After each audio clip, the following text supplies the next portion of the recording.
찬바람이 갈대밭을 핥히며 지나가던 숙종 15년의 어느 늦가을이었다. 23살의 어린 과부 이단이는 남편을 잃은 슬픔에 겨워 남몰래 개울로 향하고 있었다. 차라리 저 물속에 몸을 던지면 이 모진 외로움도 끝이 날까 싶던 찰나.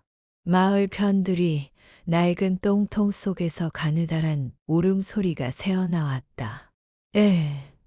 저 더러운 것들. 재수없게 시리. 마을 이장이 고함에도 불구하고 다니는 홀린 듯 그 오물 구덩이 앞으로 다가갔다. 코를 찌르는 악취와 구더기가 들끓는 그곳에서 두 개의 작은 생명이 꼼지락대고 있었다. 그녀는 망설임 없이 맨손을 그 차가운 오물 속으로 집어넣었다. 죽으려던 여인의 손이 생명을 건져 올리는 아이러니한 순간이었다. 다니는 두 아이를 품에 안고 헐어빠진 자신의 초가상간으로 달려왔다. 얼음장 같은 개울물을 길어와 아이들의 몸에 붙은 오물을 씻겨내기 시작했다. 손톱 밑으로 파고드는 악취와 추위에 손등이 터져 붉은 피가 배어나왔지만 다니는 멈추지 않았다. 미안하다. 아더야. 조금만 참으렴. 자지러지게 우는 아이들을 달래며 씻겨내자. 오물 속에 가려졌던 배곡 같은 살결이 드러났다. 사내 아이와 계집아이, 쌍둥이였다. 그런데 아이들을 감싸고 있던 넝마 조각을 뒤집어 본 다니는 숨을 들이켰다. 겉은 헌옷이었으나 안감은 평미는 평생 구경도 못할 최고급 은실 명주 비단이었다. 그 비단 끝에는 붉은 실로 오래 살기를 바란다는 간절한 자수가 놓여 있었다. 아궁이의 온기가 방 안을 채우기 시작하자 세 사람의 체온이 서로를 데우며 얼어붙었던 다니의 마음도 녹아내렸다. 남편을 따라 죽으려던 모진 목숨에 이 똥통에서 건진 핏덩이들로 인해 다시 이어지는 순간이었다. 다니는 잠든 아이들의 볼을 쓰다듬으며 속삭였다. 똥통에서 복을 건졌으니 사내 아이는 복동이라 하고 계집아이는 복순이라 하자꾸나. 바깥에는 여전히 흉흉한 바람 소리가 울부짖었지만 초가집 안에는 가늘지만 끈질긴 생명의 숨소리가 새근새근 피어올랐다. 그러나 다니는 알지 못했다. 그 귀한 비단 안감과 아이들의 비범한 출생이 훗날 어떤 피바람을 몰고 올지, 그리고 왜 부모가 그들을 가장 더러운 곳에 버려야만 했는지에 대한 진실을. 무심한 세월은 흐르는 강물과 같아서 어느덧 5번의 해가 바뀌었다. 그날 담똥통에서 건져진 피덩이들은 다니의 거친 손마디와 헌신 속에서 무럭무럭 자라났다. 비록 통통에서 주워온 자식이라는 꼬리표가 부터 마을 아이들의 놀림감이 되기 일쑤였으나 복동이와 복순이는 남달랐다. 다니가 밤새 삿바느질을 하여 겨우 마련한 묽은 죽을 먹이면서도 아이들의 눈망울은 밤하늘의 별처럼 총기 있게 빛났다. 다니는 그 눈빛을 볼 때마다 가슴 한구석이 서늘해지는 것을 느꼈다. 천한 것들은 그저 멍청하고 우직해야 목숨을 부지하기 쉬운 법인데 이 아이들은 가르치지 않은 것을 스스로 깨우치는 기함을 보였기 때문이다. 복동이는 한 번 본 장부를 외웠고 복순이는 수리밖에 냄새를 맡아 날쉬를 마치곤 했다. 어느 장날 다니는 아이들의 손을 꼭 잡고 읍내장터로 향했다. 왁자지껄한 소음과 고린내 나는 생선 비린내가 뒤섞인 장터에서 다니는 쌀가게 주인 팽씨 앞에 섰다. 팽씨는 뱀처럼 가늘고 욕심이 덕지덕지 붙은 눈으로 다니를 훑어보더니 거만하게 주판을 튕겼다. 쌀 2대에 보리 1대라. 다 합쳐서 5냥하고도 5푼을 내야겠소. 다니가 깜짝 놀라며 항의하려던 찰나 5살 배기 복동이가 또란또란한 목소리로 끼어들었다. 아저씨, 셈이 틀렸는데요. 쌀 한 대에 2냥, 보리 한 대에 1냥이면 5냥이 맞아요. 그런데 왜 5푼을 더 받으세요? 게다가 되박질할 때 손목을 비틀어 쌀을 덜어내시는 걸 제가 다 봤어요. 주변 구경꾼들이 수군거리기 시작했고 팽 씨의 얼굴은 순식간에 흑빛으로 변했다.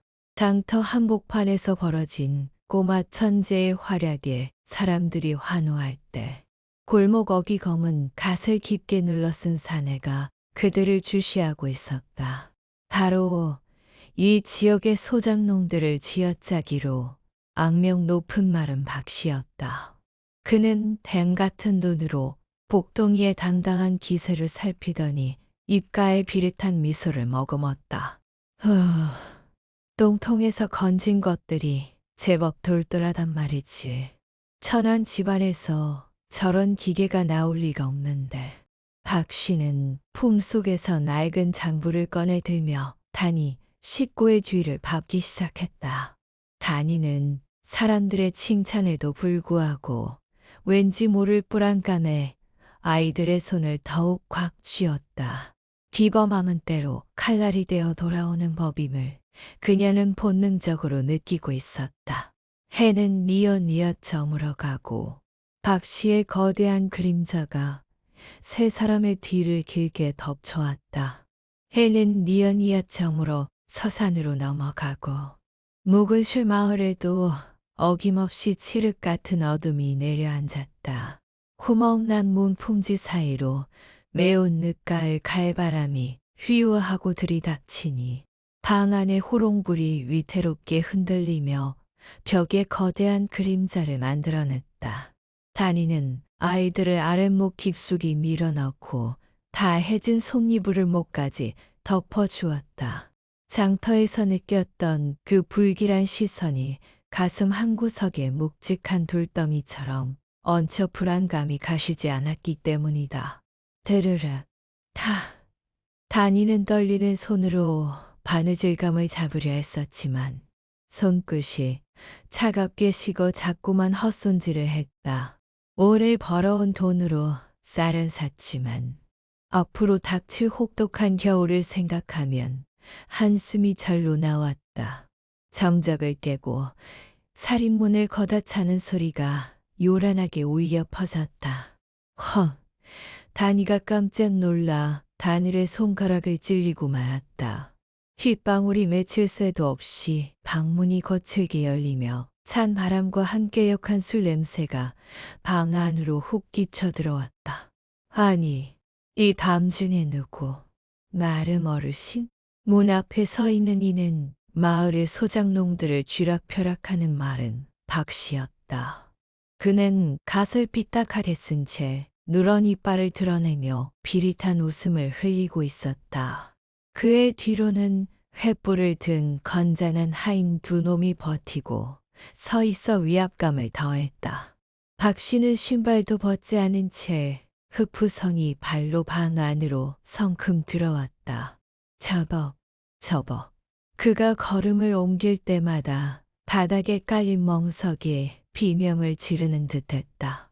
박 씨는 품속에서 꼬깃꼬깃한 한지를 꺼내어다니 코앞에 탁 던졌다. 이게 무엇입니까? 단이의 물음에 박 씨는 낄낄대며 답했다. 네 서방놈이 죽기 전에 빌려간 돈의 빈문서다. 원금만 50냥이지. 50냥이라니. 이 초가집을 10채는 사고도 남을 큰돈이었다. 단이가 말도 안 된다며 울부짖자 박 씨는 그녀의 턱을 거칠게 잡아 올렸다. 내 첩으로 들어오면 빚은 없던 걸로 해주마. 아니면 이 똘똘한 녀석들을 내 집 노비로 팔든가. 그때 이불 속에서 복순이가 코를 킁킁거리며 속삭였다. 오빠, 저 종이 냄새 이상해. 묵은 내가 아니라 향긋한 먹물 냄새가 나. 복동이 또한 고개를 끄덕였다. 박 씨가 흔들고 반 그 낡은 종이에서 방금 막 깔아낸 청송모기 향기가 진동하고 있었기 때문이다. 사흘의 시간을 주겠다는 협박을 남긴 채 박 씨가 떠나갔으나 방 안에는 절망보다 더 차가운 공포가 고여 있었다. 사흘의 말미를 주겠다던 약속은 거짓이었다. 이튿날 새벽, 안개가 채 걷히기도 전에 마른 박 씨가 하인들을 거느리고 다시 들이닥쳤다. 이리 오너라. 내년이 밤사이 도망이라도 갈까 싶어 잠이 와야지. 박 씨는 어제 그 누런 종이를 다시 흔들어 보였다. 하지만 마루로 내려선 복동이는 조금도 기죽지 않고 그를 똑바로 응시했다. 이상하네요. 아버지가 돌아가신 지 5년이 넘었는데 종이는 누렇게 바랬으되 글씨는 어찌 이리 선명합니까? 게다가 이 종이에서는 방금 필방에서 사온 청송먹의 소량기가 진동을 합니다. 복동이의 예리한 지적에 박 씨의 얼굴이 불그락 달아올랐다. 자신의 치부가 5살배기 아이에게 들통나자 그는 당혹감을 감추기 위해 더욱 표독스럽게 소리를 질렀다. 위조가 들통날 위기에 처하자 박 씨는 비열한 미소를 지으며 제안을 바꿨다. 좋다. 정 그렇다면 내 텃밭에 우물이 터질 때까지 땅을 파거라. 물이 나오면 빚을 탕감해주지. 하지만 물이 나오지 않으면 너희 모두 내 노비가 되어야 할 것이다. 그가 가리킨 곳은 마을에서 가장 메마르고 단단한 안반지대였다. 수개월째 이어진 가뭄으로 장정 10명이 달려들어도 파지 못할 땅을 여인과 아이들에게 맡긴 것은 사실상 죽으라는 선포와 다름없었다. 단이는 피눈물을 흘리며 곡괭이를 들었다. 뜨거운 떼약볕 아래서 단이의 손바닥은 금세 물집이 잡혀 터졌고 붉은 피가 곡괭이 자루를 적셨다. 박 씨는 정자에 누워 곶감을 씹으며 그 처절한 광경을 비웃음으로 지켜보았다. 모두가 불가능하다고 여겼던 순간 복순이가 기이한 행동을 하기 시작했다. 5년 전 자신들을 감싸고 있던 그 낡고 똥 묻은 포대기를 머리에 뒤집어 쓴 채 땅바닥에 코를 대고 기어다니기 시작한 것이다. 냄새가 필요해요. 어머니, 복순이는 지독한 똥 냄새로 다른 잡내를 마비시킨 뒤 메마른 흙먼지, 틈새로 올라오는 미세한 습기의 농도를 찾아냈다. 이윽고 거대한 바위 옆에서 복순이가 멈춰섰다. 여기에요. 여기서 비취생 물냄새가 나요. 단이는 아이를 믿고 마지막 힘을 다해 바위 틈을 내리찍었다. 깡깡, 화르르, 단단했던 안반이 갈라지며 거짓말처럼 시원한 물줄기가 하늘로 솟구쳤다. 가뭄에 타들어가던 마을에 터져 나온 생명수는 박 씨의 탐욕을 비웃듯 세 사람의 얼굴을 시원하게 적셨다.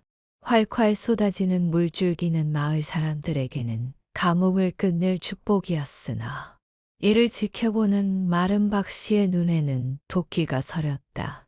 제 발등을 찍은 격이 된 그는 부들부들 떨며 뱀 같은 눈으로 단이 씻고를 노려보았다. 저것들이 감히 내 위세를 꺾어? 게다가 저 피덩이들이 보통 영물이 아니구나. 박 씨는 저 아이들을 곁에 두고 부려먹으면 평생 마르지 않는 동괴가 될 것임을 직감했다. 그는 턱짓으로 마을 어귀에서 투전을 일삼던 월패 대장군배를 불렀다. 박살을 내거라. 아주 싹 다. 그리고 저 아이들은 흠집 내지 말고 내 집으로 끌고 와라. 아주 요긴하게 쓸 때가 있으니. 해질녘 붉은 노을이 묵은실 마을을 핏빛으로 물들릴 무렵 불길한 그림자가 단이의 오두막을 향해 소리 없이 다가왔다. 평온하던 저녁 공기를 찢고 단이의 살인문이 비참하게 부서져 나갔다. 누구십니까? 다니가 놀라 아이들을 등 뒤로 숨기기도 전에 무자비한 몽둥이 찜질이 나아들었다. 와장창, 쟁그랑. 이 빠진 옹기그릇과 숟가락 두 벌이 전부인 살림살이가 닥치는 대로 부서졌다. 다니는 왈패의 바지가랑이를 붙잡고 늘어졌으나 장정의 발길질에 흙바닥으로 나동그라졌다. 입안이 터져 비릿한 피맛이 났지만 아픔을 느낄 겨를도 없었다. 왈패들의 거친 소나기가 복둥이와 복순이를 짐짝처럼 낚아챘기 때문이다. 어머니, 어머니. 아이들의 자지러지는 비명이 가을밤의 정적을 갈기갈기 찢어놓았다. 다니는 손톱이 뒤집히도록 당을 긁으며 기어갔지만 멀어지는 아이들의 울음소리를 잡을 수는 없었다. 학신은 기절한 다니를 폐허가 된 마당에 내버려둔 채 코웃음을 치며 돌아섰다. 이년아, 진작에 내 안방으로 들어왔으면 이런 꼴은 안 당했을 것을. 그는 아이들을 자신의 집 뒷마당 깊숙한 광에 가두고 육중한 쇠자물쇠를 채웠다. 철커덕 곰팡이 냄새와 곡식 섞는 악취가 진동하는 어둠 속에서 복순이는 오들오들 떨며 복동이의 옷자락을 붙잡았다. 오빠, 나 무서워. 어머니는 괜찮으실까?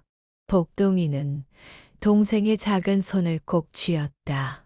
5살 아이라기엔 지나치게 의젓한. 그러나 슬픔이 맺힌 눈빛이 어둠 속에서 번득였다. 걱정 마. 어머니는 강한 분이야. 우리를 위해서라도 꼭 일어나실 거야. 아이들은 서로의 체온에 의지한 채 차가운 흙바닥에 웅크렸다. 그때 복순이가 품속에서 소중히 안고 있던 무언가를 꺼냈다. 그것은 오물 냄새가 채가시지 않은, 하지만 부모님의 유일한 흔적인 그 낡은 포대기였다. 광 안에 냉기는 혹독했다. 복동이와 복순이는 조금이라도 더 따뜻한 곳을 찾아 캄캄한 바닥을 엉금엉금 기어다녔다. 오빠, 저쪽 벽이 따뜻해. 훈기가 느껴져. 개코보다 예민한 감각을 가진 복순이가 벽 한쪽을 가리켰다. 그곳은 박씨, 대간채의 아궁이와 맞닿은 벽면이었다.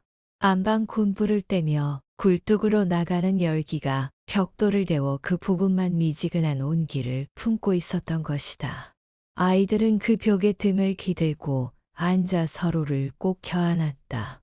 복순이는 품고 있던 낡은 포대기를 펼쳐 벽과 등 사이에 끼워 넣고는 마치 어머니의 품에 안긴 듯 깊은 숨을 내쉬었다.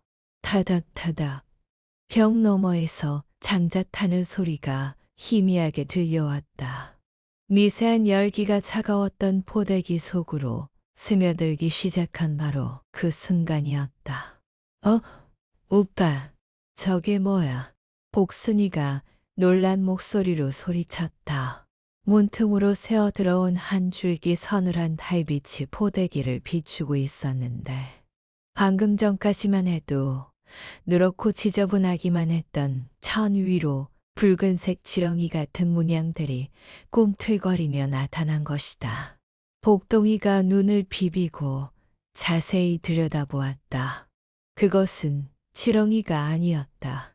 열을 받자 서서히 드러나는 선명한 붉은 글씨였다. 이건 글자야. 복동이의 심장이 쿵쿵 뛰기 시작했다. 서당 근처에도 가본 적 없지만 장터의 장부까지 훑어내던 천재 복동이는 그 글자들을 하나하나 눈에 새기기 시작했다. 두창치법. 복동이가 떠듬떠듬 글자를 읽어내려갔다. 마마, 호환보다 무섭다는 그 병. 두창을 고치는 방법이야. 자초를 다려 열을 내리고 승마와 갈근으로 도끼를 뽑아낸다는 구체적인 처방이 빼곡하게 적혀 있었다. 그것은 단순한 낙서가 아니었다. 오리한 잔, 멸몬의 위기 속에서 부모가 아이들을 똥통에 숨기며 남긴 최후의 유산이자 조선 팔도를 뒤흔들 비방이었다. 오빠, 이 냄새, 먹물 냄새가 아니야. 뭔가 시큼하고 새 냄새가 나. 복순이가 속삭였다. 그것은 누군가 목숨을 걸고 자신의 피를 섞어 쓴 선열의 기록이었다. 밖에서는 흉흉한 바람 소리가 문풍지를 때렸지만 아이들의 눈은 이제 공포 대신 세상을 바꿀 붉은 등불로 타오르고 있었다. 광 밖의 세상은 지옥으로 변해 있었다. 아이고, 내 새끼가 불덩이여. 누가 좀 살려줘. 찢어질 듯한 비명 소리가 묵은실 마을의 차가운 밤 공기를 갈랐다. 마을 동쪽에서 곡소리가 나면 서쪽에서 비명이 터졌고 남쪽 옥막에서 살려달라 애원하면 북쪽 기와집 대문이 쾅 닫히는 소리가 들려왔다. 저승사자가 마을 한복판에 따리를 틀고 앉아 명부를 펼쳐든 형국이었다. 어둠 속에서 복순이는 코를 막으며 부르르 떨었다. 오빠, 냄새가 역해. 살이 썩는 냄새랑 고름 터지는 냄새가 온 마을을 뒤덮었어. 그것은 조선 팔도 백성들이 가장 두려워하는 호환마마. 바로 두 창이 외진 산골 마을을 통째로 집어삼키기 시작한 징조였다. 그 시각 마른 박 씨는 사랑방에서 탐욕스러운 미소를 짓고 있었다. 올 것이 왔구나. 미리 약자를 쟁여두길 잘했지. 하인이 사색이 되어 달려와 사람들이 죽어나간다고 보고했지만 박 씨는 콧방귀를 켰다. 약값이 금값이 될 터인데 지금 자선 사업이라도 하란 말이냐? 쌀 10섬을 가져오지 않는 놈에겐 약재 찌꺼기도 주지 마라. 박 씨의 탐욕은 역병보다 더 지독했다. 한편 아이들을 감시하던 왈패들이 자신의 자식도 병에 걸렸다는 소식에 자리를 비운 사이 복동이는 새질의 때로 문틈을 벌려 복순이와 함께 탈출했다. 발바닥이 자갈에 찢기고 칼바람이 뺨을 때렸지만 그들은 오직 한 곳, 부서진 자신들의 집을 향해 달렸다. 무너진 초가집 기둥 아래 다니가 넋을 잃은 채 앉아 있었다. 아이들을 잃고 실성한 듯 울던 그녀 앞에 꼬질꼬질한 두 그림자가 나타났다. 어머니, 아이들의 외침에 다니는 환상을 본 듯 멍하니 있다가 이내 그들을 와락 끌어안았다. 살아있었구나. 매 새끼들. 세 식구는 서로의 체온을 확인하며 한참을 울었다. 그때 복동이가 품속에서 붉은 글씨가 선명해진 포대기를 꺼내 보였다. 어머니, 울 때가 아니에요. 이 포대기에 적힌 글이 마을 사람들을 살릴 수 있대요. 박씨 아저씨가 숨겨둔 비싼 약재가 없어도 산에 흔한 풀뿌리로 약을 만들 수 있어요. 단이는 5년 전 똥통에서 건져낸 이 아이들이 사실은 하늘이 내린 구원자였음을 깨닫고 젖은 눈을 닦으며 일어섰다. 가자. 가서 약초를 캐자. 똥통에서 건진 목숨들인데 고작 마마에 줄 수는 없지. 다니와 아이들은 마을 끝방에 사는 괴팍한 송노인의 오막으로 향했다. 송노인은 한때 한양에서 명망 높은 학자였으나 누명을 쓰고 낙향한 자였다. 그는 복동이가 내민 포대기의 붉은 글씨를 보더니 호롱불을 가까이 댔다.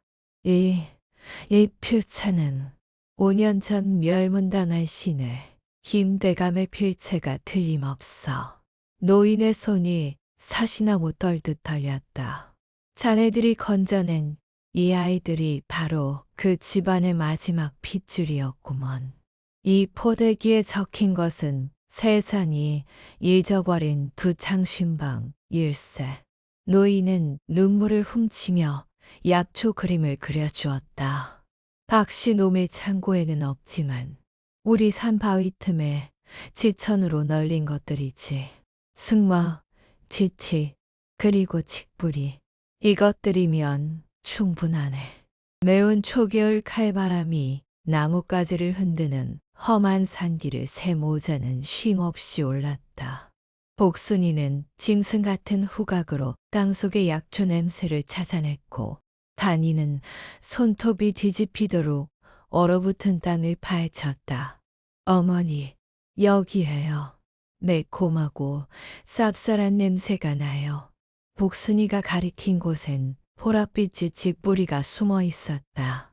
밤새도록 부서진 아궁이에 불을 쥐펴 약을 다렸다. 보글보글 끓어오르는 약탄기 소리는 아마 귀신과 싸우는 군대의 북소리 같았다. 탄이는 정성스레 약을 사발에 담아 아이들에게 쥐어주었다. 가자. 남들 눈에 띄지 않게 가장 아픈 이들의 집 앞에 두고 오자꾸나. 이튿날 새벽 죽음의 향기가 가득했던 마을에 기적이 일어나기 시작했다. 어머니, 칠성이가 눈을 떴어요. 열이 내렸다고요. 누군가 몰래 두고 간 약사발을 마신 아이들이 생기를 되찾기 시작했다. 마을 사람들 사이에서는 밤마다 나타나 약을 놓고 가는 얼굴 없는 명의에 대한 소문이 퍼졌다. 하지만 기와집 사랑방에서 이 소식을 들은 박씨의 안색은 흑빛으로 변했다. 뭐라? 약재가 안 팔려? 공짜로 약을 뿌리는 쥐새끼가 누구냐? 박씨는 탐욕스럽게 수염을 비틀며 관아의 포졸들을 불러 모았다. 그의 눈에는 이미 사람의 생명 대신 금전의 손실에 대한 광기가 서려 있었다. 이제 마을엔 역병보다 더 무서운 박씨의 사냥이 시작되려 하고 있었다. 단이가 마지막 자초뿌리를 썰어 약탄기에 넣으려던 순간 낡은 살인문이 굉음과 함께 박살났다. 이 요물 같은 년, 네가 감히 마을 우물에 독을 타서 사람들을 죽이려 했느냐. 횃불을 든 포졸들과 함께 나타난 박씨가 비열한 미소를 지으며 외쳤다. 그가 소매에서 꺼내 던진 것은 맹독을 가진 약초. 부자 껍질이었다. 박씨가 미리 심어둔 가짜 증거였다. 억울합니다. 이건 독이 아니라 마마를 고칠 약입니다. 단이는 포졸들에게 끌려가면서도 아이들이 숨어 있는 방을 향해 필사적으로 소리쳤다. 복동아, 복순아, 어서 도망쳐라. 절대로 잡히면 안 된다. 상주 관아의 아침은 살을 애는 듯 차가웠다. 형틀에 묶인 단이는 산발이 된 채 고개를 떨구고 있었다. 매우 쳐라. 전현이 독사를 자백할 때까지 곤장을 멈추지 마라. 사도의 호령에 곤장이 단이의 등에 내리꽂히던 찰나 관아 대문을 박차고 작은 그림자 둘이 나타났다. 멈추시오. 우리 어머니는 죄가 없소. 고질고질한 옷차림에 복동이와 복순이었다. 사람들의 수군거림 속에서 복동이는 박씨가 어제 던졌던 가짜 독초 조각을 높이 들었다. 이것은 우리 집에서 나온 게 아니라 어제 박씨 아저씨 소매에서 떨어진 것입니다. 아저씨 소매에선 아직도 저 썩은 부자 냄새가 진동을 하는데 어찌 우리 어머니께 죄를 묻습니까? 강원한 박씨가 아이들을 요물이라며 내치려 하자 복동이는 어깨에 메고 있던 그날고 똥 묻은 포대기를 사도의 발치에 내던졌다. 철퍼더 악취가 나는 거적대기가 대청마루에 떨어지자 자중이 경악했다. 이 무엄한 놈, 감히 관아에 오물을 던지다니. 하지만 복동이는 눈 하나 깜짝하지 않고 외쳤다. 그 안감을 보십시오. 우리 어머니가 사람들을 살려낸 비방이 거기 적혀 있습니다. 겉은 오물에 젖어 더러우나 속은 세상에서 가장 고귀한 비단입니다. 비단 옷을 입고 속은 썩은 저 박씨와 누가 더 오물입니까? 사도가 홀린 듯 포대기를 뒤집자 아침 햇살을 받은 붉은 글씨들이 핏줄처럼 선명하게 떠오르며 관아 전체를 비추기 시작했다. 관아 마당에 정적이 흐르는 가운데 구경꾼 틈에서 허름한 삿갓을 쓴 사내가 천천히 걸어 나왔다. 어린아이의 말이 구구절절 옳구만 그래. 그가 삿갓을 벗어던지며 품속에서 번쩍이는 마패를 꺼내들자 관아는 순식간에 아수라장이 되었다. 암행어 서출되어 천둥 같은 함성과 함께 역졸들이 들이닥쳤고 사색이 된 사도는 마루 밑으로 기어 들어갔다.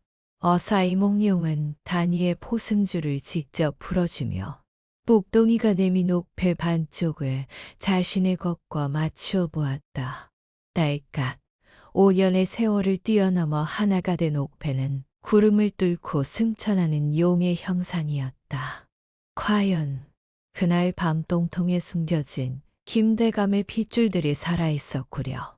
자네의 그 지극한 모성애가 조선의 보물을 지켜냈소. 어사는 아이들을 한양으로 데려가 가문을 다시 일으키고 비단 옷을 입히겠다 제안했다. 하지만 5살 복동이는 단이의 낡은 치맛자락을 더욱 확 움켜쥐었다. 대감님, 저희는 비단옷보다 어머니의 무명치마가 더 따뜻합니다. 냄새나는 저희를 품어주신 어머니를 두고 어디로 가겠습니까? 복순이 역시 단이의 목을 끌어안으며 고개를 3차례 저었다. 핏줄보다 진한 정의 어사는 호탕하게 웃으며 고개를 끄덕였다. 과연 신의의 후손들이로다. 천류는 피로만 이어지는 것이 아님을 오늘 깨닫는구나. 어사는 단이에게 의로운 어머니라는 칭호와 함께 상금을 내렸고 마을 사람들은 그동안 단이를 똥 냄새 난다며 고박했던 자신들의 어리석음을 이웃치며 눈물을 흘렸다. 세월은 흘러강산이 2번이나 변했다. 묵은실 마을 어귀에는 이제 낡은 뒷간 대신 탐스러운 국화와 연꽃이 가득한 정원이 자리 잡았다. 조정이 높은 관리가 된 복동이와 내의원의 이녀가 된 복순이가 가마를 타고 고향으로 돌아왔다. 백발이 성성해진 단이는 여전히 그 옛날 초가집 마당에서 아이들을 맞이했다. 어머니, 사람들은 이곳이 더럽다 피했으나 저희에게는 세상에서 가장 아늑한 요람이었습니다. 복동이의 말에 단이는 빙그레 웃으며 대답했다. 똥이면 어떻고 옥물이면 어떠냐. 씻어내면 그만인 것을. 너희는 똥통에서 핀 연꽃과도 같구나. 가장 낮은 곳에서 피어난 사랑의 향기가 가을바람을 타고 온 마을에 은은하게 퍼져나갔다.